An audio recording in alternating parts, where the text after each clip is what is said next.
Almost 30 years ago, I had the opportunity to visit my older cousin, who was an Episcopalian priest of the Anglo-Catholic mode in Philadelphia. And this cousin of mine is very refined and cultured. He's a real student of the fine arts. And on that occasion, he took me downtown to Wanamaker's department store. Now, the purpose of that visit was not to make purchases, but because Wanamaker's was featuring a display of a famous painting by Rembrandt von Rijn. And the name of the painting is Aristotle Contemplating the Bust of Homer. And so my highly refined cousin said to me as we approached the store, he said, "Boy, you're going to get an expansion of your understanding of beauty today," he said, "cousin." He said, "We're going to get to see that world-famous painting, Aristotle Contemplating the Home of Buster." I said, obviously, I haven't forgotten that slip of the tongue. But today we're going to contemplate a bust, but it's not the bust of Homer, it's the bust of Plato, as I've sort of wanted to have Plato come and visit us as we discuss some of his thinking. I was able to secure this bust recently in a trip to Italy in the coastal town of Amalfi. And I also purchased a bust of Alexander the Great, because I thought I shouldn't come home with just one, because they tell me that two heads are better than one. But in any case, today we're going to be talking about my friend Plato, who, along with his most famous student Aristotle, are considered the real twin giants of Western philosophy. In fact, one historian of philosophy made the observation that all subsequent work in the field of philosophy by future generations and future philosophers is nothing more than footnotes added to the thinking of Plato and Aristotle. So prodigious were these men in their own day. Now, we also notice that I have a chair with me today, and it's not because I'm going to be lazy and sit down and give you a fireside chat, but there's a method to my madness, as I hope we will see in a few moments. The reason for this chair is really not for me to sit in, but to use as a prop to illustrate one of the most important principles of Plato's philosophy, but you're going to have to wait for that for a couple of moments. Plato was born in the year 427 BC, and you'll recall that's basically 28 years before the death of Socrates, which means that Plato was 28 the year that Socrates died. Plato wasn't his real name. Plato was his nickname. And it was a nickname given to him by his coach when he was a young gymnast and wrestler who wrestled in the games that were the precursors of what we now call the Olympic Games. But because of his powerful build, he was called Plato, which means broad shoulders. And that became his name by which we know him today. His personal family background was of high nobility. His mother was a direct descendant of Solon, the great political thinker of ancient Athens. And his father was a descendant of one of the recent kings of Athens. So there was great royalty and nobility in the blood of Plato, who was born into an aristocratic family. Now, he's known for being the founder of a very important school in Athens that is called the Academy. And the name Academy is drawn from the name of the person who presumably had owned a piece of property in the northwest quadrant right outside the city of Athens, a man by the name of Academus. And he had some olive groves in this area and donated a parcel of this land so that Plato could start his school. And he honored academists by calling his school the Academy. And it was situated in the midst of this grove of olive trees, and that's where we get the expression, the groves of academia, that we still use to define the academic world in which we live today. Now, over the entrance to the school, or the academy, Plato had affixed on an arch over the door these words: "Let none but geometers enter here." Sort of like Dante's sign over the door to Hades, despair of hope, or abandon hope, all ye who enter here. Plato's sign read, "Let none but geometers enter here." Now wait a minute, we think of Plato as the great philosopher, not the great mathematician. Why would he call his school a school of geometry?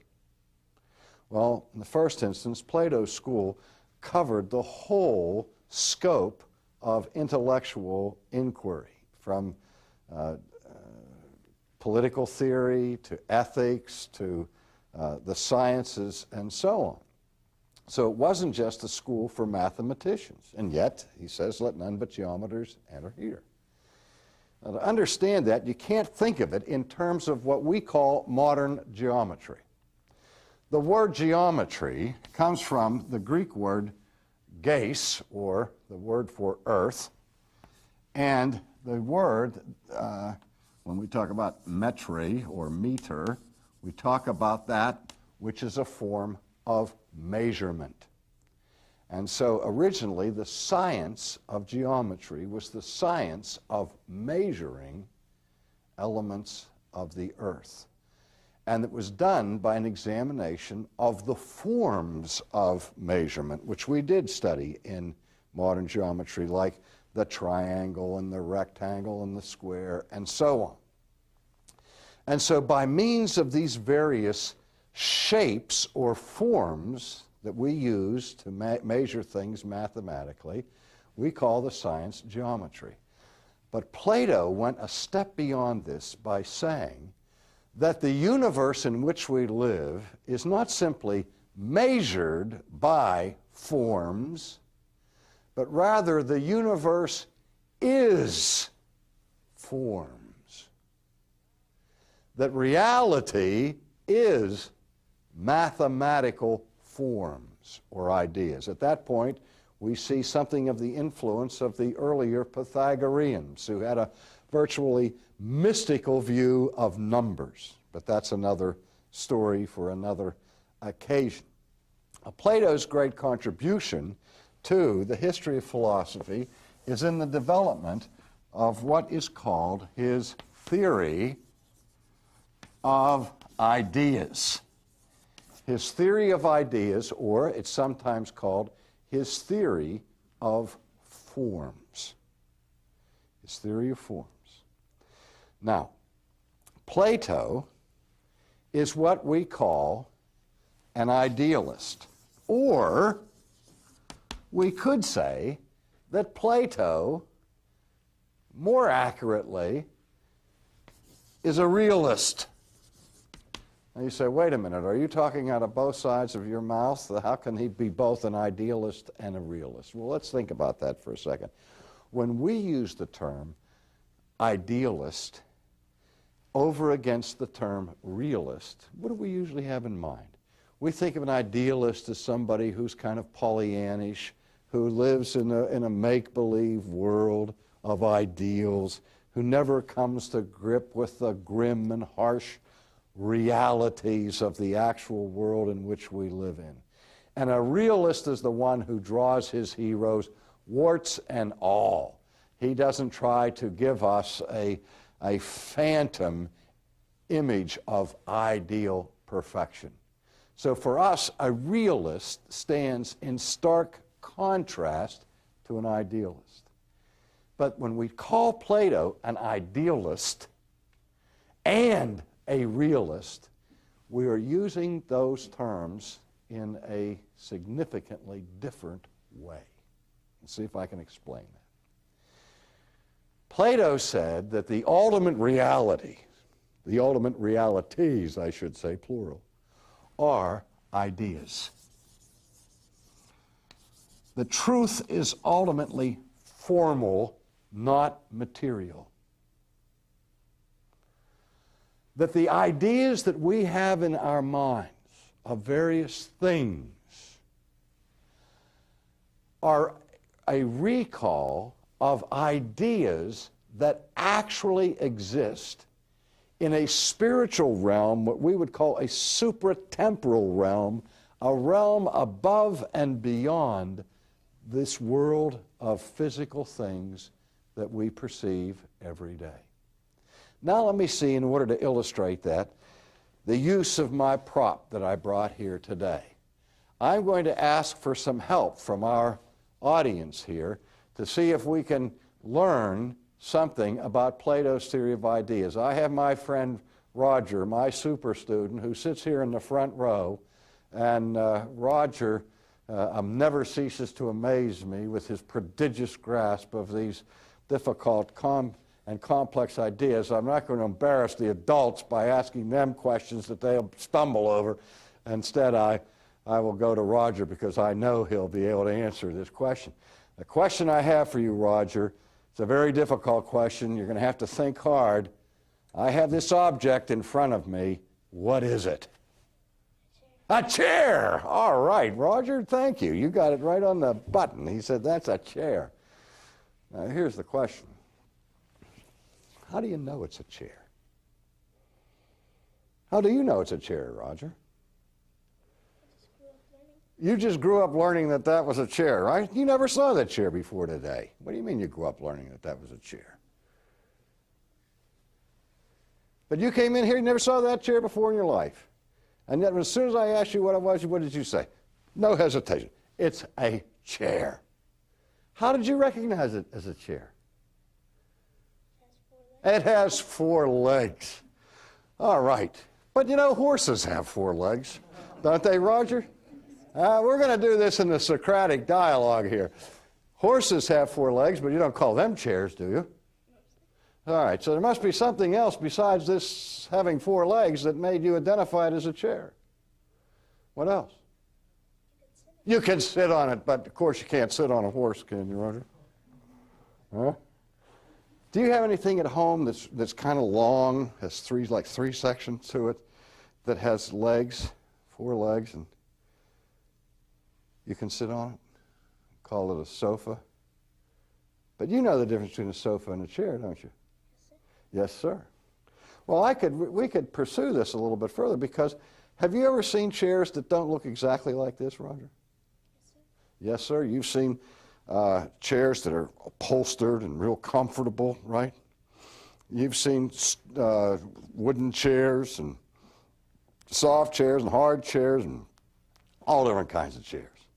In fact, every one of us has probably seen literally thousands of different kinds of chairs, right? Different shapes, different sizes, different material. And yet when we see these thousands of different particular objects, we can look at them, and in spite of the differences that are displayed among them, we still have this uncanny ability to put all of these particulars, all of these specific examples into the same category called chair. All right? And so Plato would scratch his head and say, well, how can we do that?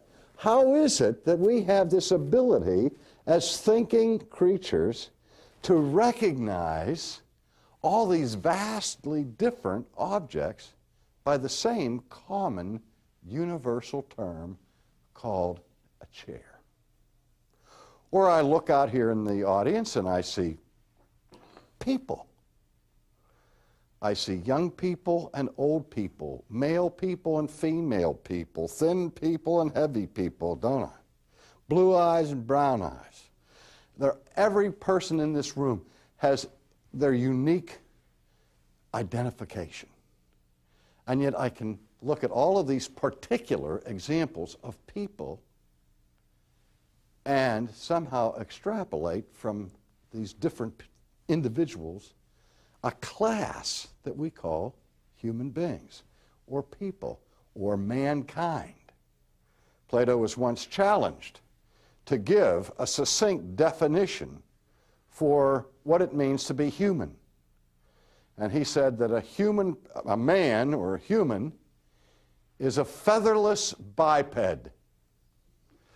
That is, a two-footed creature without feathers. Until one of his students threw a plucked chicken over the wall of the academy with a sign around its neck that said, Plato's man. It was a featherless biped. But in any case, what Plato was saying when he contemplated all of this is, how is it that we have this ability to recognize so many particular objects by this universal category of chairness? We have an idea in our mind of chairness. We have an idea in our mind of clothness. We have an idea in our minds of humanness, of treeness, of streetness.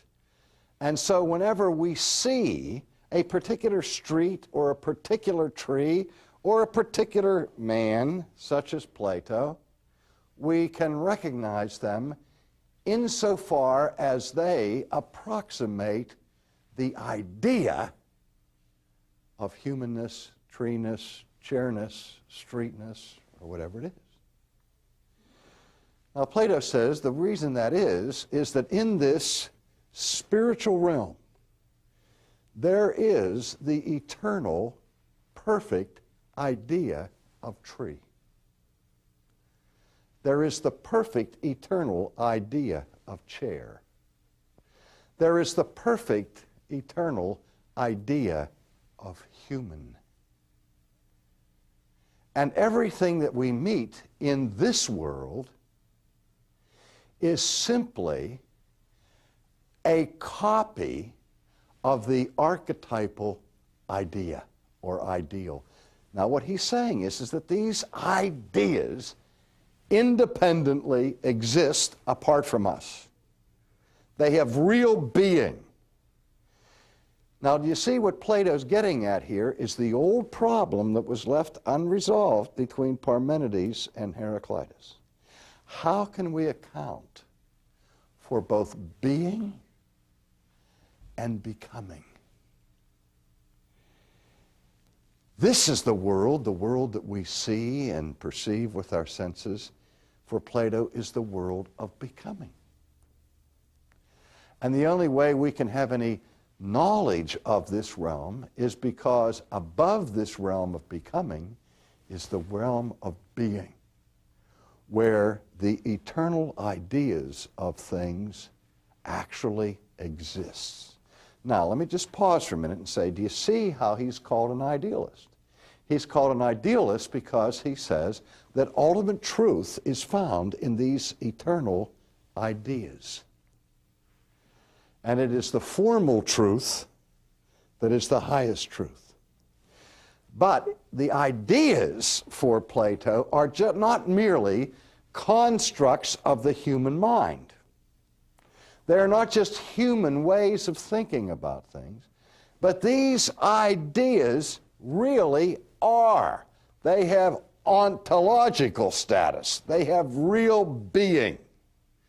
And in that sense, he's called a realist, because he believes that the ideas are not just imaginary, but they are real. Now, do you see how he can be both a realist and an idealist in the sense in which I'm using those terms at the same time? Now, one of the important aspects of this kind of thinking that has had a profound effect on every one of you and of your lives down to this very day. You live in a world, you grew up in an environment where you even now struggle with the idea that physical things, food, drink, sex, anything that is physical sort of is infected by a shadow of evil. Even in the church, we saw the church in the Middle Ages, in the monastic movement and so on, try to deny all things physical, things of bodily appetites like hunger and drink, and that these participation in eating and in sex and in drinking were necessary, of course, for human survival and for the propagation of the species, but they were necessary evils. Where does that idea come from? I mean, it doesn't come from the Old Testament, where when God creates a physical world, what's his judgment on it? It's good. It can be misused, and there are evil uses of good things, but there's no inherent wickedness to the physical as far as the Bible is concerned. But remember, in Plato's schema, you have two worlds, the ideal world, the eternal world of ideas, and then this world where you have the particulars. Now, these particular objects that we recognize as chairs, he calls receptacles.